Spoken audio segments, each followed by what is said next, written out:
Bien, ustedes me pidieron que les hablara de la recapitulación de su tratado de moral cristiana, como lo nombra el autor del libro que ustedes siguieron durante estos meses. Yo quisiera ponerme en, en una situación mucho más abierta, porque creo que si ustedes quieren ser predicadores itinerantes, pues, o misioneros itinerantes, pues tienen que pensar en que les va a escuchar mucha gente y tienen que saber dialogar con ellos y ellas. Una de las cuestiones a las que Santo Tomás le dio avance en su tiempo, sobre todo en la utilización, en usar, en valerse de la mediación de la filosofía greco-romana o greco-latina. Yo creo que tenemos que entender que ellos, los profesores como Santo Tomás de Aquino y otros profesores sin duda contemporáneos a él, pienso en Alberto Magno y otros dominicos que fueron contemporáneos de ellos. Ellos pudieron entrar en diálogo con los filósofos de la cultura latina y de la cultura griega, e incluso pues también tienen que entrar con los grandes pensadores dentro de la cultura islámica, porque también ellos entraron a leer, por ejemplo, a Aristóteles. Entonces, yo creo que el día de hoy, en el mundo global, cuando nosotros hablamos de moral, debemos tener una conciencia clara de que le tenemos que hablar a un hombre que está el día de hoy viviendo con una influencia cultural bastante plural. Entonces, quedarnos en una moral cristiana, así como la entienden el autor que ustedes estuvieron discutiendo, pues yo lo veo un poco colegial, es un poco con una dificultad para entrar en diálogo con el hombre contemporáneo. Entonces yo quiero hablar de la vida moral del ser humano, de la responsabilidad moral del ser humano, la responsabilidad ética del ser humano el día de hoy. Y en esta posición me voy a poner. Yo elaboré mi tesis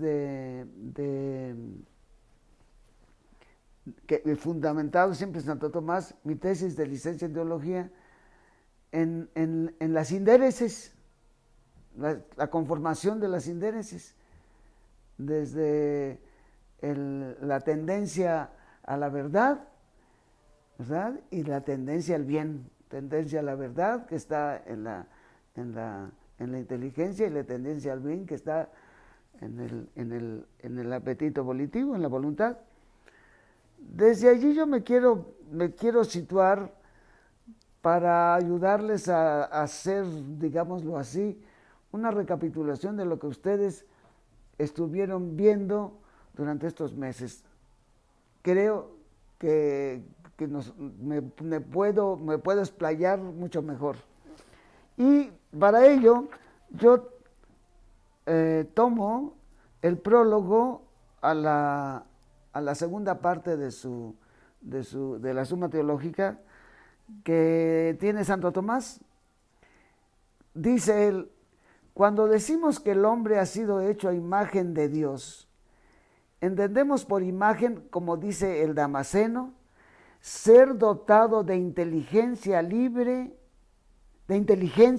albedrío y dominio de sus propios actos.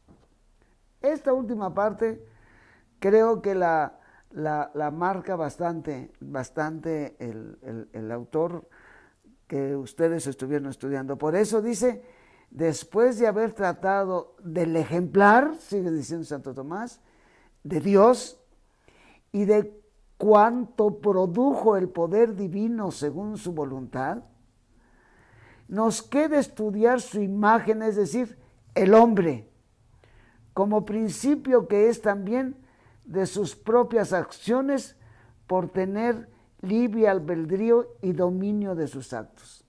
Esto de dominio de sus propias acciones.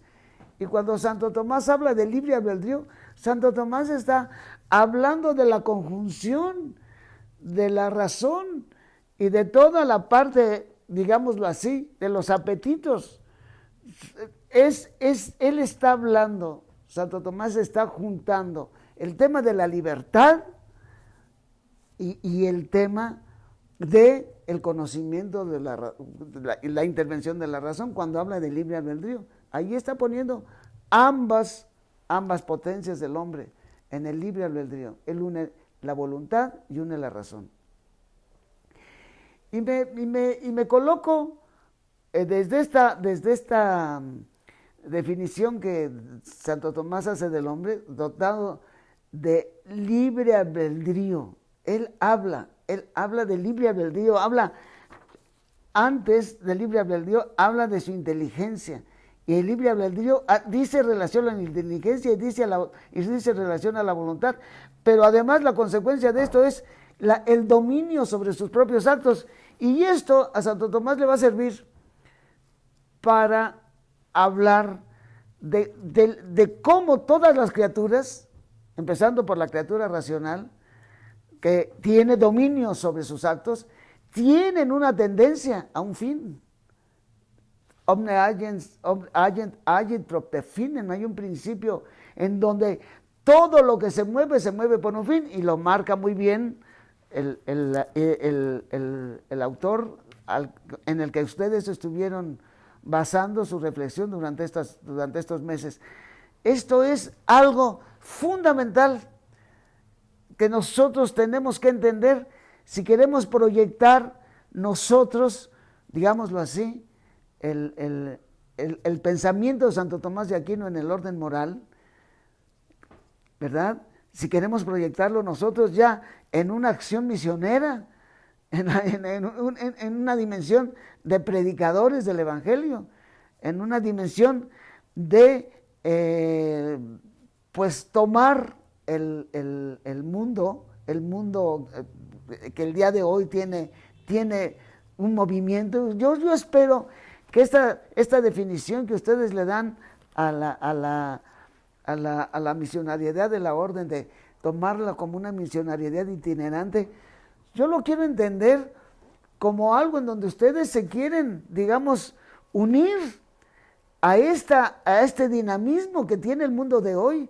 Yo no quiero entenderlo como personas que van y dejan una polvareda allí y se siguen a otros lugares y no son capaces de crear procesos. Hoy, permítanme que les diga, si nosotros dentro del trabajo evangelizador no somos de crear procesos en donde la gente se mueva hacia su perfección, procesos en donde la gente se mueva hacia una mejor sociedad, procesos en donde la gente se mueva a ponerle límites a todo este desastre que el aspecto ético tiene en este momento dentro de la política y dentro de la economía.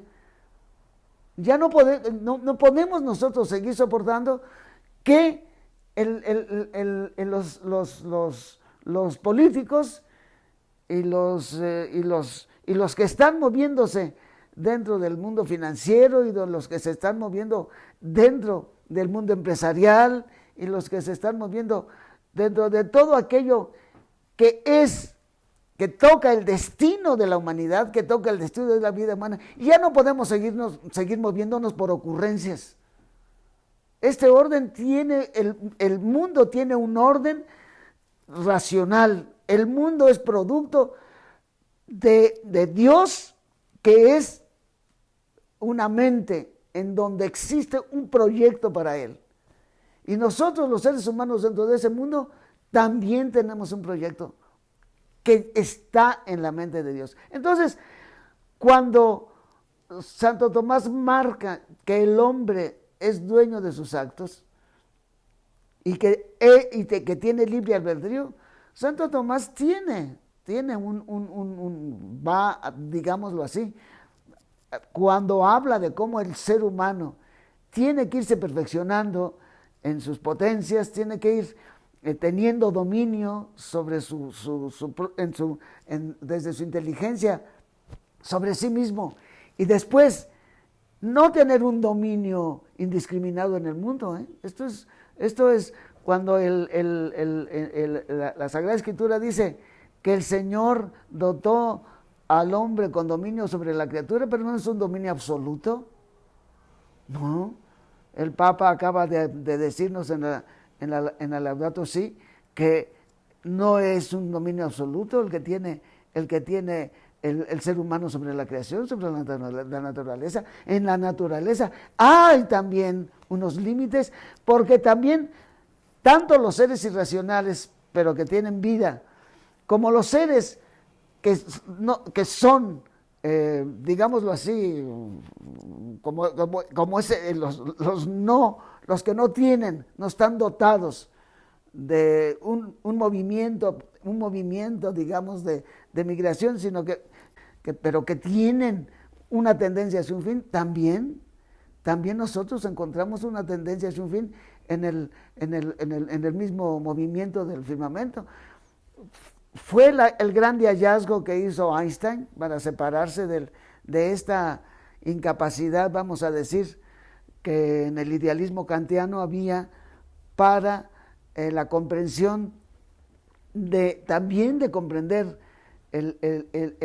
la esencia de las cosas. Cuando Kant dice que nosotros solo captamos el fenómeno y no el noúmeno, pues que nosotros somos incapaces que nosotros, lo que es el neoidealismo precisamente, que viene de Platón, que nosotros solamente captamos la imagen. Nosotros no tenemos un contacto con la realidad, sino nosotros la realidad la pescamos cuando ya nuestras propiedades de captación de la realidad ya nos dan a nosotros un objeto hecho. Y por eso él pone las antinomias, y que se puede pensar de un modo, llegar a conclusiones distintas cuando nosotros hacemos, por decirlo así, una medición del mundo. Llega un momento en que Einstein dice, el universo es mensurable. O sea, cuando Einstein descubre la racionalidad que hay en el creador, esta racionalidad también la descubrió un hombre como Aristóteles, que sí llega a la abstracción de la realidad. Nosotros, el día de hoy, nosotros tenemos que entender que al predicar el Evangelio tenemos que ponerle un límite a estas ocurrencias que se tienen. Yo cito dos ocurrencias que aquí se han dado en Coahuila. Una primera ocurrencia fue la de que uno de los gobernadores se fue y sacó un préstamo millonario de miles de millones de pesos cuando ya se estaba yendo de aquí, y dejó comprometida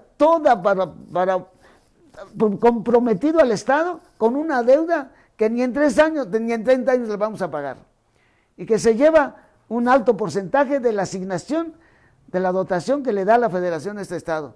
Eso es una ocurrencia. Otra ocurrencia se acaba de dar en estos días, a raíz del famoso caso de Pasta de Conchos. En el caso de Pasta de Conchos se está hablando de que se va a hacer el rescate de los restos. Entonces, a uno de los políticos, que resulta ser el presidente Saltillo, se le ocurre decir que esa no es prioridad. esa no es prioridad para el Estado. Sacar esos restos, no, eso no es prioridad en este momento. El dinero lo necesitamos para otras cosas. Yo hace rato hice esto se dio en estos días. Yo hace rato estuve haciendo confirmaciones aquí en la catedral y les dije, bueno, claro que yo dije un funcionario del Estado, no lo eché de cabeza a mí públicamente en el púlpito, pero sí dije, un funcionario se le ocurrió decir que no era prioridad el rescate. Yo pienso que si ese señor un día manda a su esposa y a sus hijos el día de mañana a un viaje a los Alpes suizos y se hospedan en un hotel que tiene un teleférico para subir a una montaña alta desde donde puedan contemplar sin necesidad de escalar, sino ir gente a contemplar los Alpes en Suiza desde otra perspectiva más bella, y de repente se rompen los tirantes del teleférico y ahí van abajo todas las canastillas o las departamentitos o los cubículos en donde vaya la gente amarrada del teleférico, y allí caen todos los pasajeros. Y entonces, pues él quiere que le manden los restos y que le digan los dueños del hotel, y con el permiso del gobierno suizo, no es prioridad para nosotros entregar esos cuerpos. Pues digo, pues yo creo que esperamos que ese día entienda que lo que está diciendo es una barbaridad. Pues este tipo de ocurrencias tienen una medida ya dentro del proyecto de la historia, dentro del proyecto de la vida humana que Dios nos dio. Y ese proyecto nosotros lo podemos entender perfectamente dentro del proceso, no solamente del conocimiento, sino también del manejo que nosotros tenemos que tener en la incidencia de aquello que afecte de manera muy clara en la finalidad que el hombre tiene sobre la tierra y que tiene que ver con el fin último de su vida, que es la felicidad, como empieza diciendo Santo Tomás cuando habla ya del acto humano, y cuando habla del último fin que busca el ser humano, que es la bienaventuranza. Allí, cuando nosotros nos situamos allí, nosotros no podemos dejar de hacer referencia a una cuestión que tiene que ver con la virtud de la prudencia, que son los primeros principios del entendimiento práctico, que se conocen como sindéresis, o se conocen como una ley, como un principio natural, que es la conciencia. De la conciencia toda habla, en la Gaudium et Spes habla el concilio. El concilio habla de la conciencia y habla de esa ley que el hombre no se da y que es el referente principal en orden a conectarse el ser humano en sus actos, con el fin último de su vida, que es esta bienaventuranza, que es esta, y que la va a encontrar en la plenitud en Dios, la realización de su vida en Dios, pero que desde el momento en que el ser humano tiene esto que Santo Tomás nos decía hace un rato, el libre albedrío, que tiene que ver la razón y la unión de la razón y de la voluntad, esta situación de búsqueda de el verdadero sentido que tiene el acto humano, y que tiene que ver con una virtud que es la virtud de la prudencia. El ser humano va a moverse, no por ocurrencias, se va a mover en la realidad. Si él, en el momento en que tiene que actuar, no de manera, el entendimiento práctico maneja lo que se llama el agible o el agibilium y el factibilium. Yo no estoy hablando ahorita del ser humano que interviene desde el arte en la producción que queda fraguada fuera de sí, que es el arte. No estoy hablando de los actos en donde permanece en la inmanencia, los actos que afectan interiormente al hombre, porque ya tienen que ver con la moralidad del ser humano y tienen que ver con el último fin de su vida. Estoy hablando de lo que mueve el entendimiento práctico en cuanto a las acciones del ser humano que lo tocan a él en su bondad, que lo tocan a él en la responsabilidad de su perfección, en relación con las demás personas, ya en relación con la virtud de la justicia, ya en relación con la virtud, con la capacidad de entender la dignidad humana, con la capacidad de entender los derechos del otro. Cuando la prudencia, aquí entra la prudencia, y el primer referente que hace la prudencia cuando el hombre va a actuar en este tipo de campos, que es su acto humano, su acto responsable, delante de un creador y delante de sus semejantes, entonces tiene que entrar esto que se llaman la conciencia, lo que llamamos, si ustedes quieren, si ustedes no están habituados a este lenguaje si no han tenido en su formación escolar este tema de la diferencia del referente que hace la prudencia hacia esto que es la ley natural, porque entiendo que si les tocó a ustedes, se han tocado maestros que ya no creen en la ley natural, pues esto ya es otra cosa, pero es un principio fundamental. Y si ustedes están hablando de Santo Tomás, pues Santo Tomás desde allí parte. Santo Tomás parte. La prudencia, a donde hace referencia primero, cuando la prudencia tiene que resolver, por la virtud de la prudencia, un ser humano tiene que resolver una acción. En esa acción debe conectar con el último fin de su vida, va a conectar con el último fin de su vida aquellos principios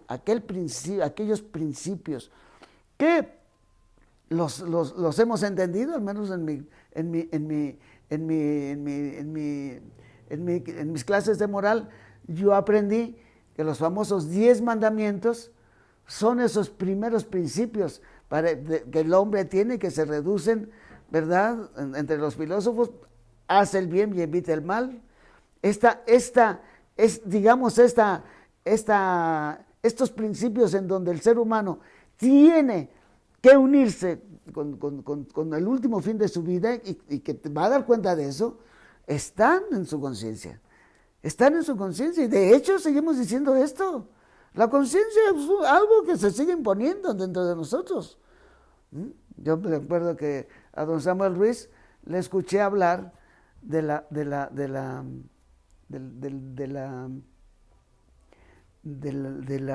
conciencia, hablando de las personas que tienen que vencer su propia conciencia para hacer barbaridades contra el ser humano. Y yo, hablando con una persona en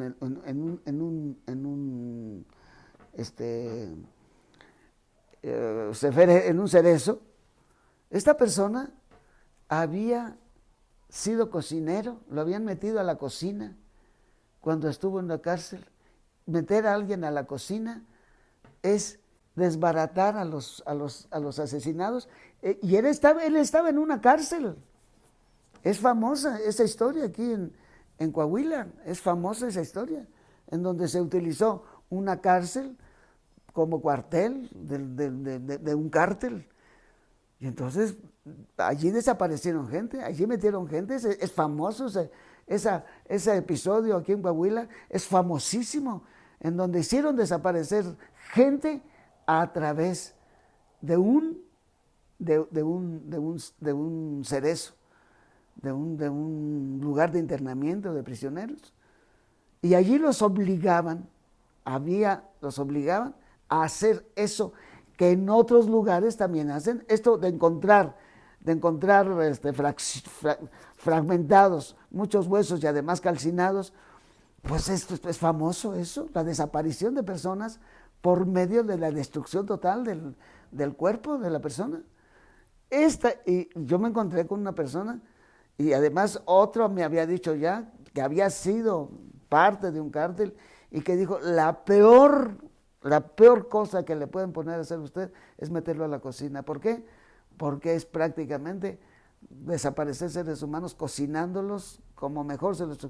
Es famoso un pozolero, hubo una época. Entonces, en ese sentido, estas personas tienen que... Su conciencia les dice que no pueden hacer eso. Se los imponen. Su conciencia les dice que no pueden hacer eso. O bien, cuando los empiezan a mandar a matar, al principio los horroriza y después hacen morir su conciencia. Y luego, bueno, pues vámonos al quehacer político y vámonos a todo lo que se ha hecho. La debacle del 2008, pues una inmoralidad espantosa que hubo en la bolsa. O sea, estas personas que se dedican a hacer mal, primero tienen que apagar su conciencia. Me acuerdo cuando Samuel decía, y cuando se encuentran en la voz de un profeta que les denuncia con el evangelio que eso no está bien, ¿cuál es la actitud de estas personas? Pues matar. Ya maté mi conciencia dentro de mí, pues ahora la voy a matar afuera. Entonces, en el texto conclusivo del estudio que ustedes hicieron, pues está bien claro que gracias a una estructura que nos dan, una estructura de la ciencia moral, en donde se nos da qué es lo que realmente nos va a hacer felices, qué es lo que realmente nos va a llevar a una realización completa, pues está la realización de la virtud, está la realización, el crecimiento de las potencias, está la intervención de la gracia de Dios, están las virtudes teologales, están las virtudes cardinales. Entonces, en ese sentido, es en el que nosotros tenemos que descubrirnos a nosotros mismos en nuestra realización completa, pero cuando esto lo entendemos desde la conciencia moral, que son estos primeros principios, que es a los que la prudencia primero se va. La prudencia hace referencia primero, porque la prudencia en la acción concreta que vas a realizar dentro de tus actos, la conciencia sin duda que te pone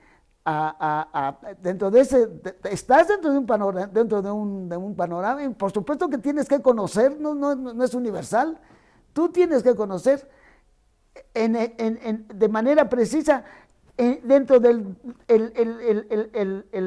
toda la casuística, donde te vas a meter en un acto en donde la prudencia te va a decir cuál es la última solución, pero hay un primer principio allí detrás que siempre es el principio moral, que parte de los primeros principios del entendimiento práctico de la sindéresis. Y esto es lo que nos pone en contacto con personas de otras culturas y de otras religiones, en el manejo de todo lo que tenemos que manejar dentro del mundo que tiene que ver el día de hoy.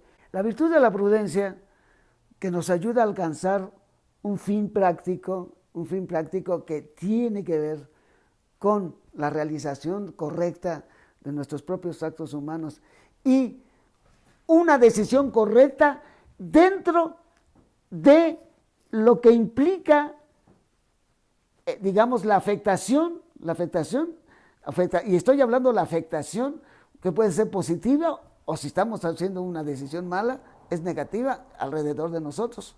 Entonces, la prudencia en realidad lo que nos ayuda es a manejar los medios adecuados para llegar a un fin determinado que nosotros mismos tenemos que plantearnos. Está en la decisión, la decisión que tomamos, ¿verdad? Proviene de un juicio que nosotros hacemos, y es un juicio que está marcado por la situación concreta que allí tenemos que conocer. Nosotros no podemos darle una norma moral teórica y aplicarla en lo concreto, porque nosotros vamos a cometer errores, porque allí puede haber otras condiciones. Ya la norma moral que nos sirvió para solucionar un asunto muy, muy concreto y que lo hicimos bien y agarramos esa fórmula. No, señor, no estás entre las mismas personas, no estás entre las mismas circunstancias. No, no, no, no, no. Tú tienes que analizar perfectamente la realidad y buscar los medios. Esto es a lo que nos ayuda la prudencia. La prudencia nos ayuda a buscar los medios adecuados para nosotros llegar a una solución en donde el acto sea nuestro actuar, sea bueno, y aquello que nos llevó a tomar esa decisión no nos afecte a nosotros moralmente. O sea, la bondad no solamente es que hayamos tomado una buena solución, sino también está en que nosotros mismos acumulamos bondad, nosotros nos vamos realizando como personas bondadosas, como personas justas, como personas amorosas. Y esto es lo que nos va acercando a nuestro último fin, el que nosotros vayamos creciendo en todo el aspecto de nuestras virtudes. Y aquí entramos a otro asunto que tiene también que ver también con los otros aspectos que entran dentro de nuestra acción volitiva, dentro de nuestra búsqueda del fin correcto, y son pues las virtudes que debe haber también en la sensibilidad, ¿sí? Y esto es lo que nosotros tenemos que movernos manejando nuestro concupiscible y manejando nuestro irascible, manejándonos perfectamente ante el irascible por medio de la templanza, ante el concupiscible por medio de la templanza y desde el irascible por medio de la fortaleza. Esto aquí es en donde quien marca la pauta en esto es el orden de la razón. El orden de la razón, el buen orden de la razón, parte de la síntesis. Cuando decimos estoy actuando de acuerdo a una recta razón, nosotros estamos haciendo referencia a esos primeros principios del entendimiento práctico que los tenemos porque los conformamos. Esta fue mi tesis. Mi tesis fue cómo se conforma la sindéresis. Esa fue mi tesis de teología. Cómo se conforma esta maquinaria, esta dotación que tengo yo y que es lo que nosotros llamamos comúnmente la conciencia. Pero la conciencia no es algo así, la conciencia, y es allí en la conciencia moral en donde nos entendemos con las otras culturas y con las otras religiones. Por ejemplo, la Declaración Universal de los Derechos Humanos tuvo que hacerse desde esta perspectiva. Uno de los que ayudó muchísimo a que la Declaración de los Derechos Universal de los Derechos Humanos siguiera adelante fue Jacques Maritain, que es el primero que está catalogado como el creador de la filosofía política. Él tenía que jugar con esto para construir digámoslo así, los principios de justicia sobre los cuales se tenía que construir la Declaración Universal para que fuera aceptada en un mundo plural, en un mundo pluricultural y también en un mundo pues plurirreligioso. Entonces, por eso les decía yo hace un rato, ponernos solamente en la perspectiva de que nosotros vamos a hablar a lo mejor solamente con cristianos, pues tenemos que tener un principio más universal, que es en el que nos unimos con ellos, que es precisamente en nuestros primeros principios que tenemos en la conciencia moral. Entonces tenemos que tener también las virtudes, porque si yo no tengo fortaleza, pues yo voy a estar lleno de ira, voy a estar tomando soluciones equivocadas cuando es una persona que no me cae, cuando es una persona que me cae mal, cuando es una persona que yo desprecio, cuando se trata de estas personas que yo tengo como menores, por ejemplo los indígenas, o por ejemplo los homosexuales, o por ejemplo las prostitutas. o por ejemplo los de raza negra. Si yo soy una persona que no tiene la virtud de la fortaleza para enfrentarme a quienes me van a triturar, porque yo estoy para tomar una solución justa ante determinada cuestión, yo tengo que tener un profundo respeto por la dignidad de cada persona. Y luego también, pues en el concupiscible, pues esto, ya puse el ejemplo del gobernador que como quería hacer una gran carrera, y lo estaban haciendo presidente del partido político X, pues entonces, pues se le hizo fácil levantarse un dineral para ir a sacar claro que le sobró mucho, ¿verdad? No lo dio todo, y se ve ahora por los resultados de la vida que tiene. Pero este señor, con la excusa de que lo hacía presidente de su partido, pues necesitaba mucho dinero para sacar gobernadores aquí y allá. Por supuesto, y lo dijo abiertamente cuando lo echaron de allí, porque precisamente tenía ese problemita,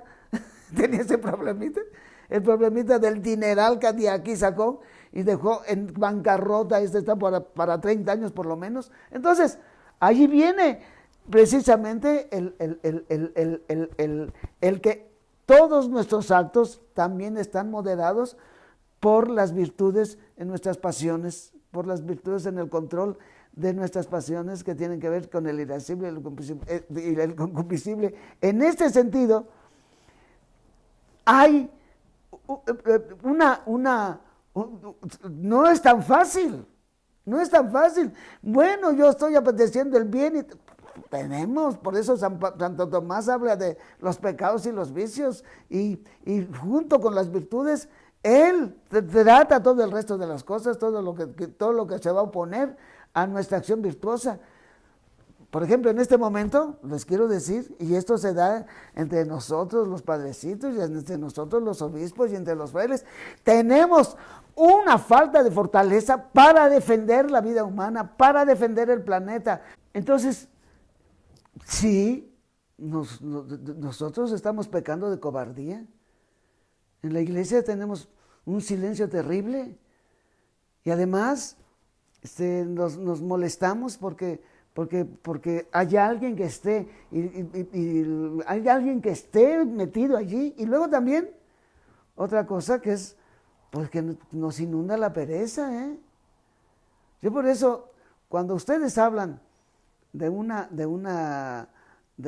misioneros itinerantes o predicadores o la predicación itinerante, cuando ustedes hablan de esto, pues que no vaya a ser que ya no se puede nada más que llega uno y alborota allí la gallera. Hay que dejar procesos. El día de hoy ya no estamos en que la predicación del evangelio es algo etéreo, que porque nada más es para salvar el alma, que esta gente cuando se muera esté en paz con Dios y que acabe. No, hoy esa gente no va a estar en paz con Dios mañana si no se pone a cambiar el ambiente donde está viviendo, si no se pone a trabajar por superar las injusticias que alrededor de ellas se están cometiendo, si no se pone a enfrentar todas las estructuras. Entonces, ustedes ya no pueden llegar y hacer una misión y ya lo hicieron todo. Ustedes deben decir, esto saldrá con un proceso, y al mismo tiempo, y ¿por qué no? No solamente decirle al párroco, yo tengo que regresar a ver si este proceso de reflexión teológica, de reflexión del evangelio, en base a esto, dejar material en donde el profetismo, si ustedes entienden su misionariedad itinerante como un profetismo itinerante, pero itinerante porque también van a poner en movimiento a la gente hacia su último fin. No vamos, dice Santo Tomás, que nosotros no nos vamos a ganar el cielo si no es por las buenas obras. Solo por las buenas obras nosotros vamos a entrar al cielo. Lo dice con toda claridad. Muéstrame tu fe sin obras y yo te mostraré, y con mis obras yo te mostraré mi fe, dice la carta del apóstol Santiago. Yo fui parte de un panel en donde debía haber estado el postulador de la causa de Monseñor Óscar Arnulfo Romero. El señor postulador se torció un pie esa misma mañana que tenía que estar y solamente nos quedamos, el vicepostulador se podía llamar y yo.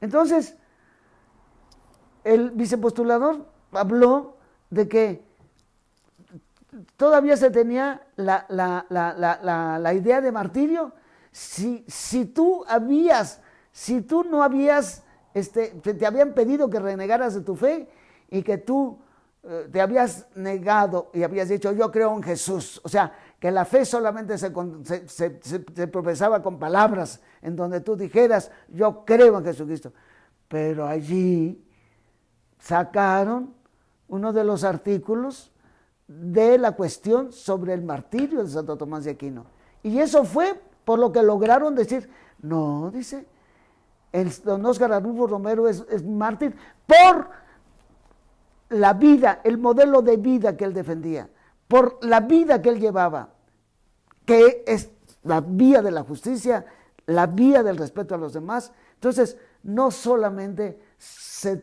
confiesa la fe, dice Santo Tomás, por las palabras, sino también por las obras, por el modo de vida. Entonces, yo dije, ay, descubrieron, cuando a mí me dieron la palabra, digo, no, don Óscar, precisamente por la confesión de su fe, que es la justicia, por la confesión de su fe, que es la dignidad y la vida de los indígenas y de los campesinos, por eso don Óscar quedó en los intereses políticos de los gobernantes y en los intereses económicos de los agricultores y de los explotadores de la tierra. Esto fue por lo que mataron a Jesús. Jesús fue y se metió en los intereses de los sumos sacerdotes, se los dije. Los intereses ya de las autoridades religiosas eran en andar del guantecito con el Imperio Romano. Pues no fue a decir el Señor que este hombre ya estaba llevando a todos, porque ellos controlaban al pueblo. Jesús empezó a llevarse al pueblo, ya nos va a afectar a nosotros, o nos van a matar a todos. Entonces, no, le digo, esto no es nuevo. Ustedes apenas se dieron cuenta de esto, hace mucho que está en el Evangelio, está claro, que el Evangelio tiene valores, y esos valores conforman una vida, conforman el modelo social, conforman el modelo económico, esos valores, según el Evangelio. Y está bien dicho por el Concilio Vaticano II. Entonces, no se puede entender que don Samuel, que defendió a los indígenas, a mí me lo dijeron, don Samuel hace política. Claro, cuando exhibe a otros pastores que andan ahí agarraditos del guante con los políticos, pues claro, don Samuel no anda del guante con ellos, pues ya nos está echando de cabeza. Don Samuel se puso en el partido político contrario, y de hecho decían que todos los catequistas eran del PRD, que no eran del PRI. Esto yo lo escuché con mis propios oídos. Entonces, yo por eso les decía, hay un referente en donde nosotros llevamos en nuestro ser un modo de conducir la vida, esos principios que nos llevan a respetar profundamente valores trascendentales, que sean los valores universales, que son los que están en la conciencia humana. Eso es fundamental para que nosotros entendamos y aprendamos a leer el Evangelio, que aprendamos a leer el Evangelio. El Evangelio lo tenemos que aprender a leer como lo leía don Óscar Arnulfo Romero, un ojo en el Evangelio y otro ojo en la vida, cómo ese Evangelio está siendo puesto a un lado en la organización de la sociedad. Pues, ni modo, tenemos que intervenir nosotros y tenemos que generar los procesos de los pueblos. El proceso de las comunidades cristianas de base que se generó con la asunción del Concilio Vaticano II aquí en América Latina. ¿Quién fue quien primero atacó ese proceso de las comunidades de base, en donde se formaban los campesinos, donde se formaban los obreros, donde se formaban los habitantes de los suburbios, de los pueblos, como cristianos que tocaban la vida y que empezaban a organizarse para organizar de otra manera la política, para organizar de otra manera la economía. ¿Quién fue? ¿Quién se echó primero encima de todo eso? Fue la iglesia oficial. Y les decían, cuando eran comunidades de base, yo me acuerdo que las discutidas y les aventaban, no son las bases, el evangelio viene desde arriba. O sea, no tenían fe, la fe de los indígenas y la fe de los campesinos no valía. La que valía era cómo habíamos nosotros retorcido la fe, los que estábamos en las cúpulas, y desde las cúpulas andábamos agarrados del guante con los poderosos. Esto, si ustedes van a ser itinerantes y predicadores del evangelio, tienen que entender que o generan procesos que cambien la mentalidad de la gente y que la gente se convierta en sujeto y constructor de su historia, o pues van a andar haciendo allí castillitos y hacen allí mientras están ustedes, qué bonito abrió el padre, y se van y ya. No pueden hacer ese tipo, si van a ser itinerantes, ustedes tienen que aprender esto. No pueden estar haciendo nada más ir y aventar la bola y se regresan a su convento a descansar de su gran misión ahí. Ay, luego, no señor, si ustedes no están comprometidos en su propio espacio, generando la formación de personas que piensen distinto y que además tengan una presencia en la sociedad desde una perspectiva de incidencia, en una mentalidad permisiva, en una mentalidad que no le interesa a los pobres, que no le interesa el sufrimiento de tanta gente y que soportan sistemas políticos deshonestos y soportan sistemas económicos deshonestos siendo muy cristianos, y además se manejan en todos esos ambientes y además son cómplices de esos. ¿Cómo es posible? No, que no entiendan así su itinerancia, de andar nada más enajenando a la gente y ya, se acabó. Tienen que pensar en que las parroquias donde van a ir o los espacios donde van a estar se generen procesos en donde cambie la mentalidad de la gente y en donde se pongan de lado de los que están siendo dañados. Si en nuestro evangelio no hay una prioridad de los pobres como está bien claro desde la iglesia latinoamericana, y lo dice Francisco, lo dice con toda claridad. Yo acabo de ver un video que circuló en las redes y dice, por supuesto, estaba en la prensa, por supuesto que para la iglesia los primer lugar lo ocupan los pobres. El centro del evangelio es mirando a los pobres. Entonces, es para mí un gusto, pues al menos haberme acercado a ustedes por este medio, pero créanmelo, y no crean que les estoy diciendo esto que los dejé. No. Estamos defendiendo el agua en estos momentos, estamos contra un empeño de devastar toda una zona campesina, y se van a llevar de paso también a cabeceras municipales, pero ahí en las cabeceras municipales pues están defendiendo eso los empresarios, y también el pueblo está allí, pero los campesinos están defendiendo, y los campesinos son los más dañados porque los campesinos tienen solamente el agua superficial. Todos estos pueden hacer pozos del tamaño de los que quiere hacer el gobierno para llevarse el agua y poner ellos también pozos tan profundos como ellos y estarse peleando por el agua, pero los campesinos tienen el agua en la superficie a 10 metros, 15, 20, 50 metros cuando mucho.